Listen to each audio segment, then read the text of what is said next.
YouTube, what is up? James Biggie here, and I know what some of you are wondering. Where the fuck have I been on this YouTube channel?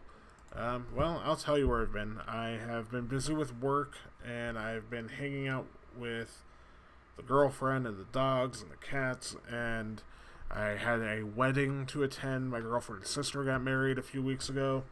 And so I've just been overwhelmed with other stuff. I have another YouTube channel to maintain as well that I've been focusing on more so than this one. But that's about it. Between the holidays and the end of the year and working to get toward the busy season of this year coming on and having to go to a wedding and stuff like that, I've just been real busy and haven't been really in the mood to make YouTube videos that aren't related to my other channel. And I'll explain why here in a minute. You'll see this channel. It's been a while, at least a month. This is over a month. Justice League came out well over a month ago.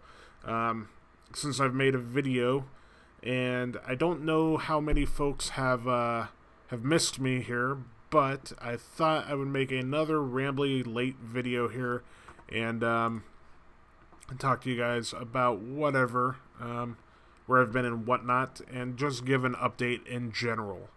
So, those who don't know, my other YouTube channel is much more successful than this one. It's about Magic the Gathering because I'm a huge nerd, and I have a whole lot more subscribers, and my channel is monetized. That means that on your videos you can put ads, and those ads get you revenue. It's called the YouTube Partnership Program, or YPP for short.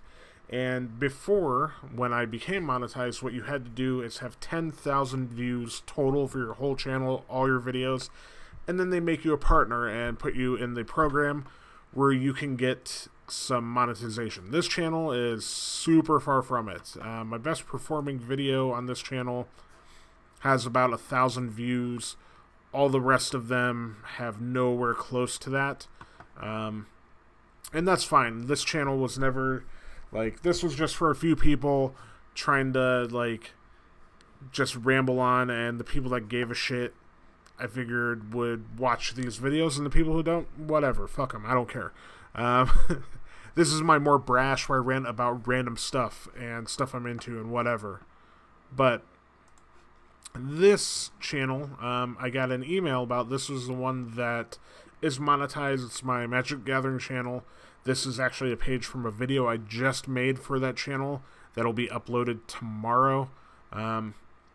But I got an email, and this, if you see this keynote here at the beginning, it says, "We're making changes to the YouTube Partner Program. As a result, your channel will no longer be eligible for monetization starting February 20th.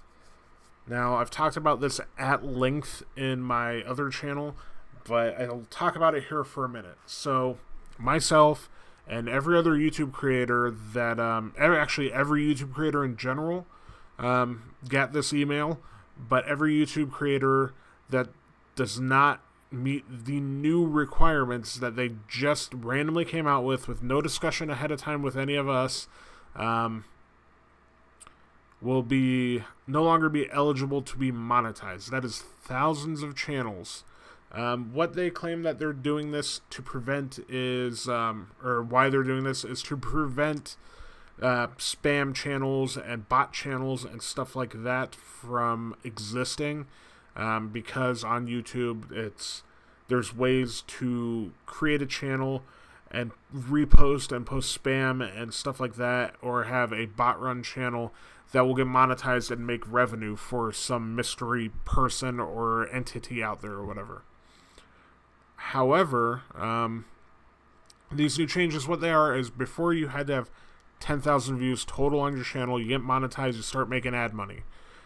Then what they've changed it to is you have to have 1,000 subscribers and 4,000 total hours of view time on your channel.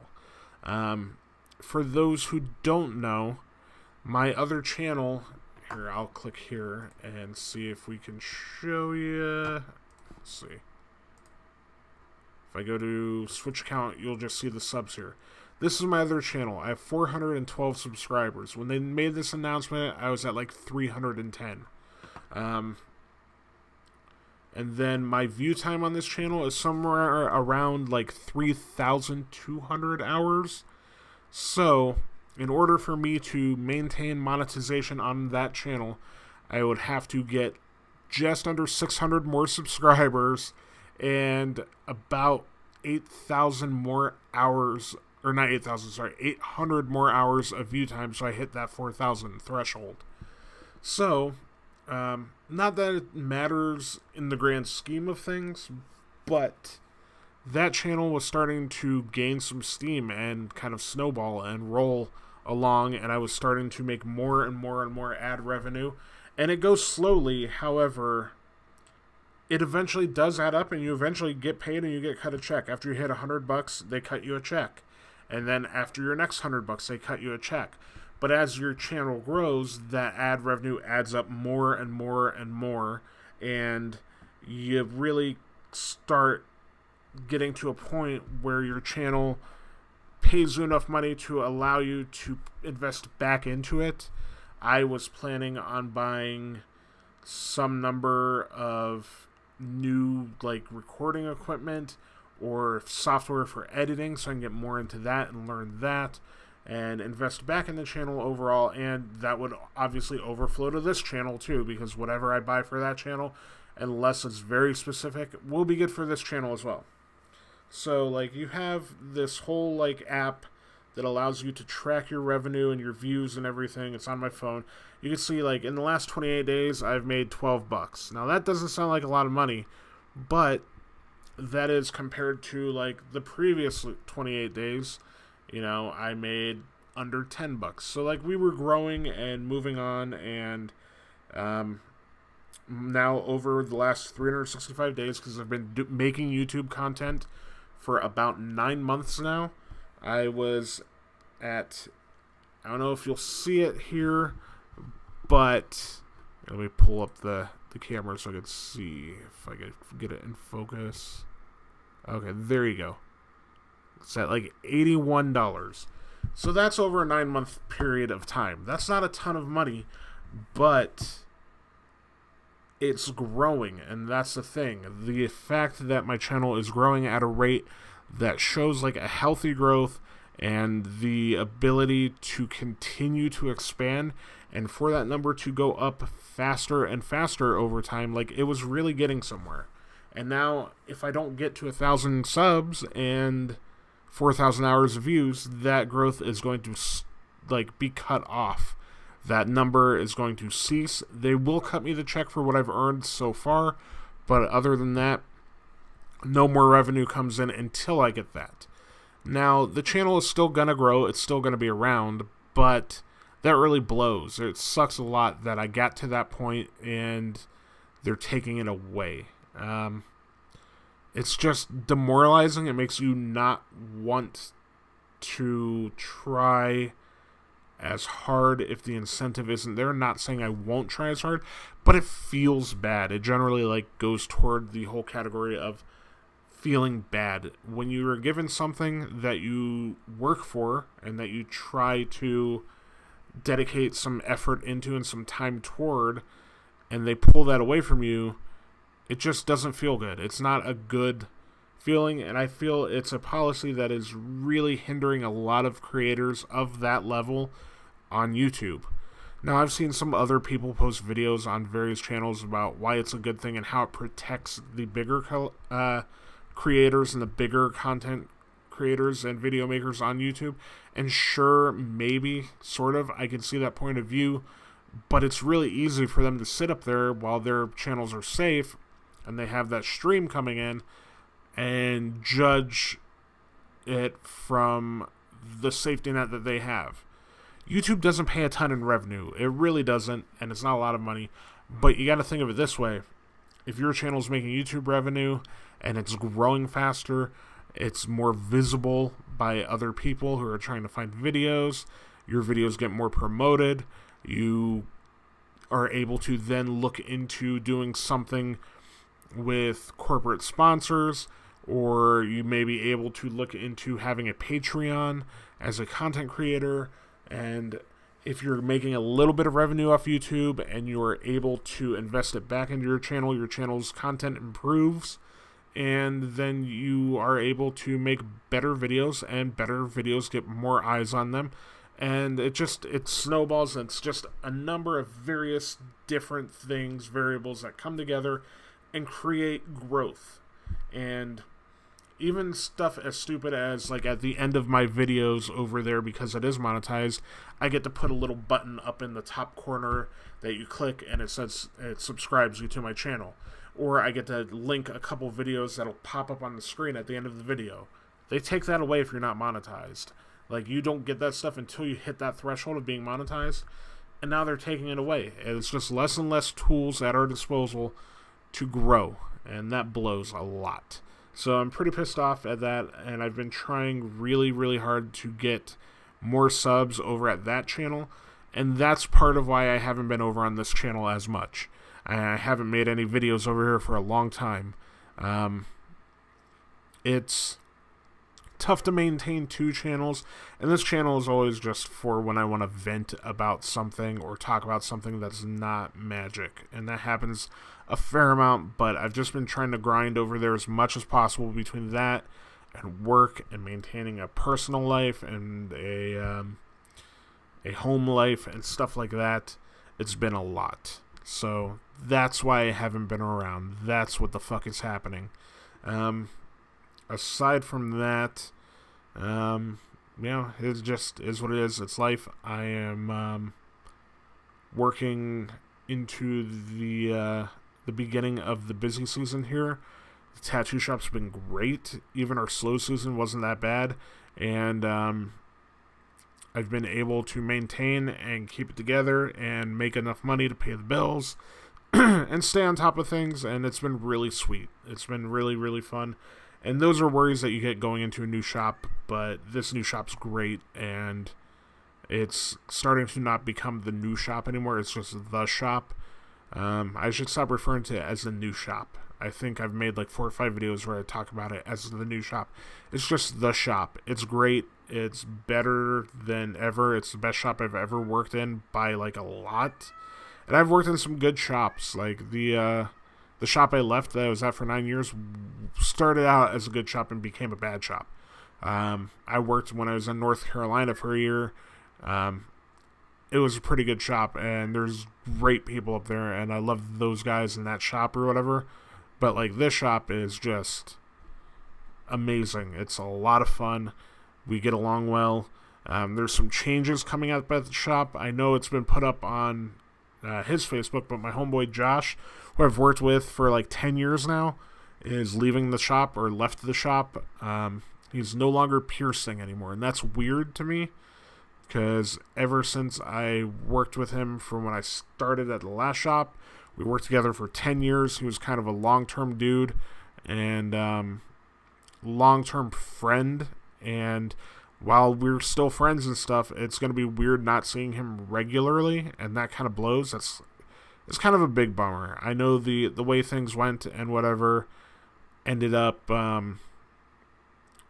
just being better for everybody, especially him, to move on, because he's got a new job and a new career, and he's making a living and doing well for his family and stuff, and that's awesome, and I'm super happy for him for that.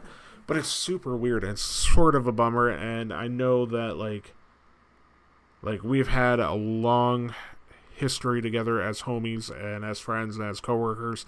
It's just gonna be weird not having him there. It already kind of is, but we are moving forward, and we're getting a new piercer, and I'm not gonna specify yet, but starting February 4th. So look out for that. If you don't follow the shop Instagram or my Instagram at Biggie Tattoos, I'm not sure that it's not covered by my face right now.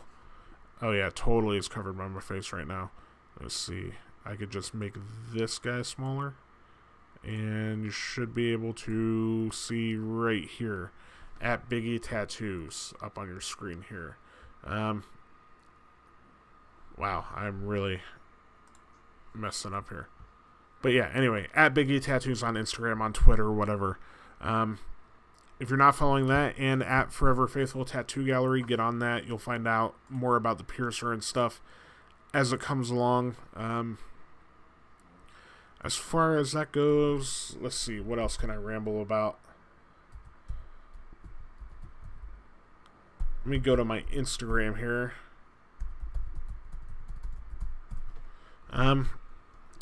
Shop's been good. It's, like I said, we're getting through the end of the slow season. I've done some cool stuff lately. I did this Yoshi Green Lantern piece, this Miyazaki piece from Spirited Away, this little black work, dot work, gauntlet sort of thing, mandala-ish thing, whatever. Obviously, it being the slower season, there's not like a wealth of new big pieces. A lot of them are just little standard sort of walk-in sort of things that happen. But that's what's been going on. I've done a good bit of stuff since last time.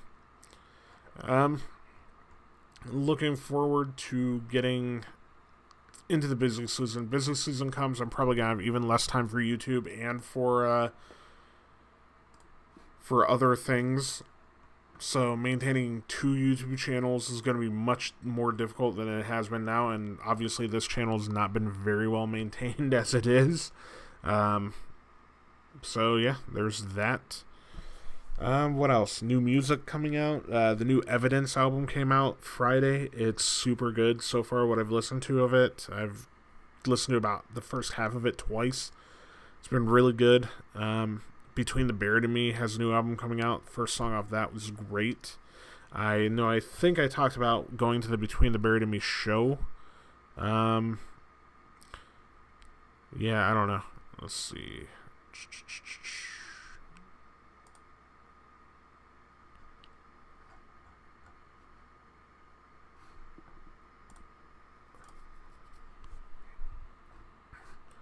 Yeah, I think I talked about going to the Between the Buried and Me show before, but I went and saw them back late last year, and they're putting out a new album. They're coming back through Florida, and so far the first song I heard on the new album is great.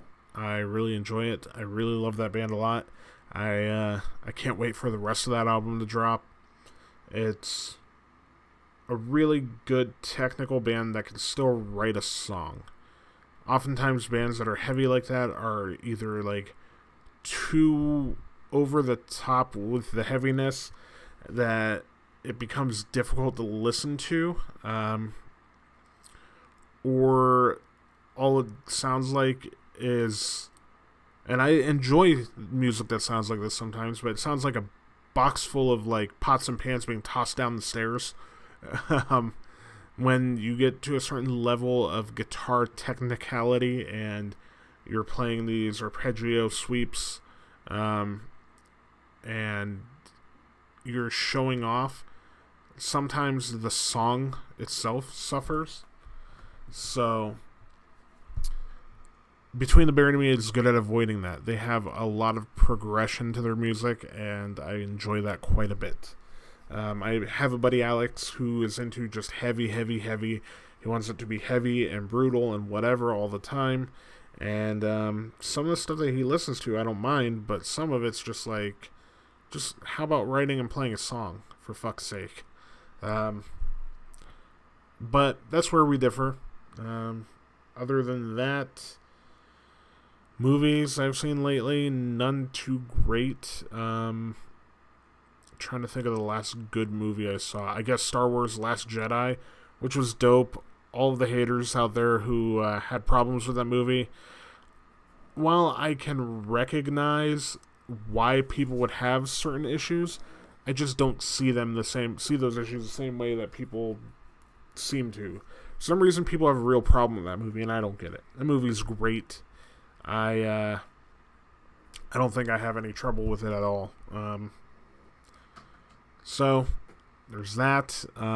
Black Panther comes out next month. I'm super excited for that. I cannot wait. I think that movie is going to be a huge deal, and I think that movie is going to make way more money than anybody expected.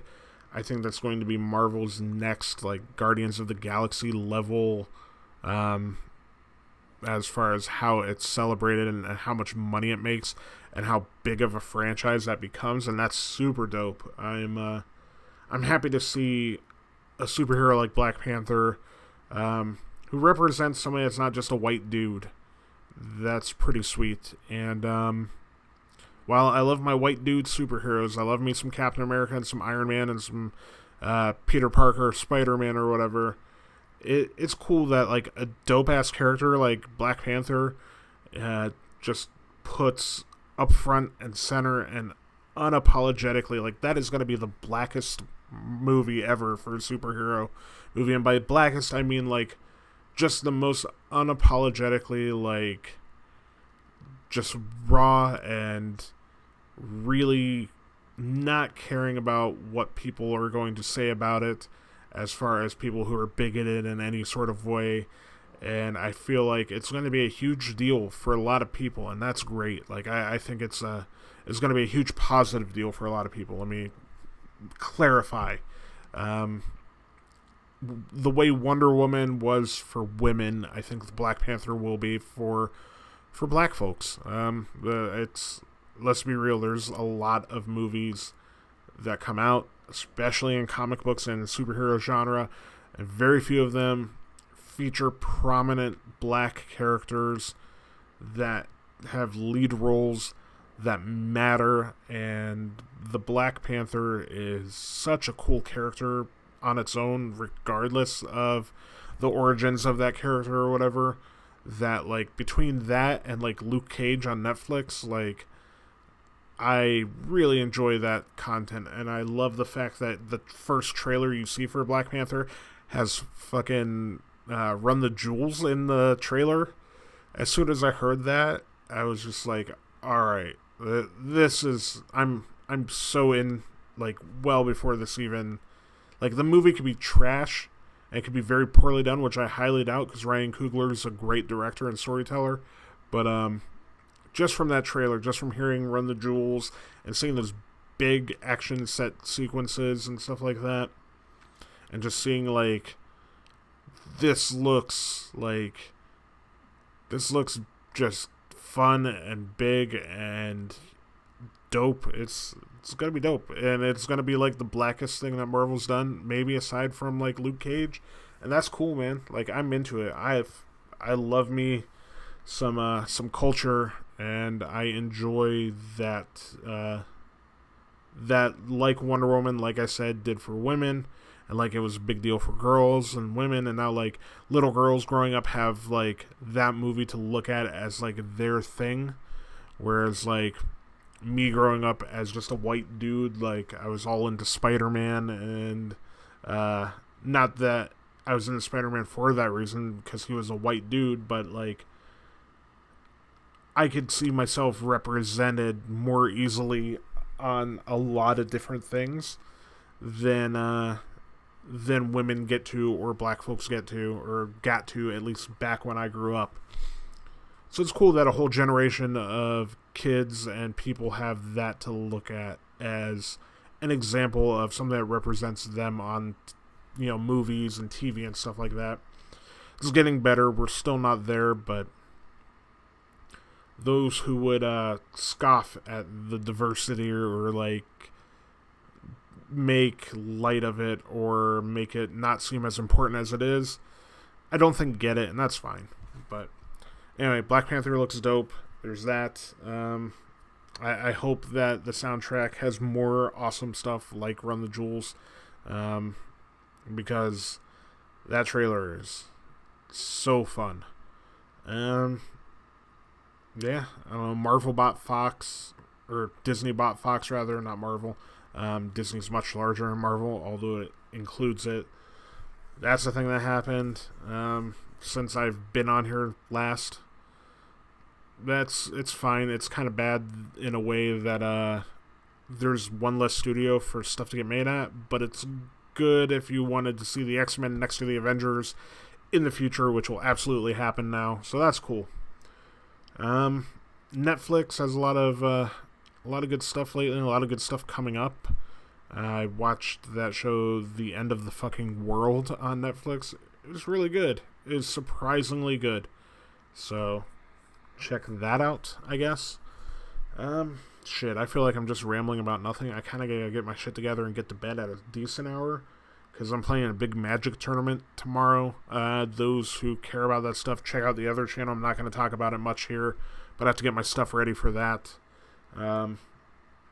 Yeah, beyond that, it's just been just living the life, man. Living the fucking life.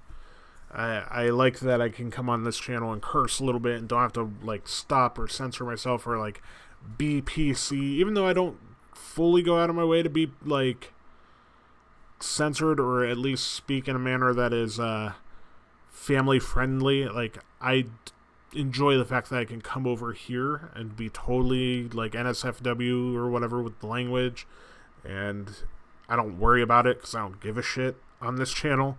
I give a shit over there because over there I'm trying to do a specific thing, and that's geared more toward more being a friendlier thing. But over here, I could talk about all sorts of shit, and it won't matter.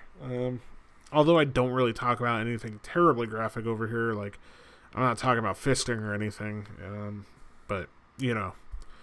Either way, oh, it was pointed out to me in another video I made before my birthday that I said I was turning 33. I totally forgot how old I was turning because I'm old. I turned 32. So correcting myself on whichever of these fucking videos down here it was. But, yeah. I don't know.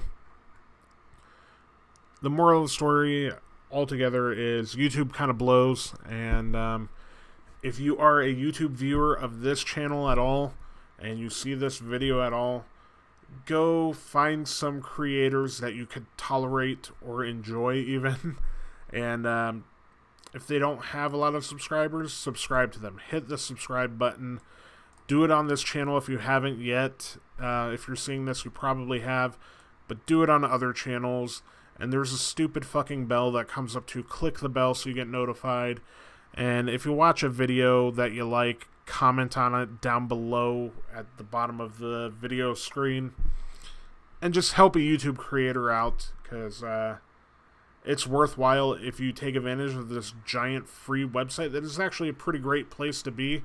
It's totally free, and you're able to watch whatever sort of shit you feel like, which is pretty awesome. If you take advantage of that at all, at least support the people you watch on it. My homeboy Gaith is a hell of a good drummer who is now being affected by this and becoming demonetized. And it's tough because he makes really good quality shit. Like, he puts a ton of time into editing his videos. And now the investment of time and effort and the equipment that he's bought and all that stuff has, like, the light at the end of the tunnel where he could get some money back has moved further and further away, and now it's much harder to reach for him. So, like, check out YouTube creators that don't have a ton of subs. Sub to them, comment on their shit, hit their bell, do all that stuff. It's worthwhile. It helps somebody out, and if you really like their shit, share their videos, tell your friends, help them grow, and it'll be worthwhile, because maybe one day you'll want to create something or do something, or you'll have this project in mind or something like that, and you'll want to do it, and then knowing that you've supported others, maybe you'll get some of that back on your project. Also, like, maybe somebody that needs the help, needs a subscriber count, needs the eyeballs on their stuff to help them grow and get their stuff better. Maybe they create something that you really love and you really enjoy, and it inspires you to do something better or different, or to create something, and showing them the appreciation by here, clicking the bell. I'm going to click the bell on my buddy Gaith's channel. I'm subscribed, but I'm subscribed with both of my channels, so like 166 subs here, 164 without the 2 subs from me.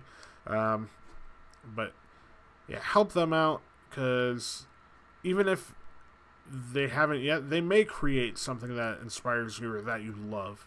I mean, as simple as me sitting here bullshitting and talking about nothing for like a half hour, or something much cooler like a dude that plays drums really well playing funny covers, or a song that you really like, or if you want to become a drummer, watching his channel helps you learn something or whatever. That's why you support these people, the little guy and or girl. So support your creators, kids. Also, kind of fuck you to YouTube for doing this to so many of your creators. I doubt that anybody at YouTube will actually watch this video, because I don't matter on YouTube. But if you are watching, what's the matter with you people?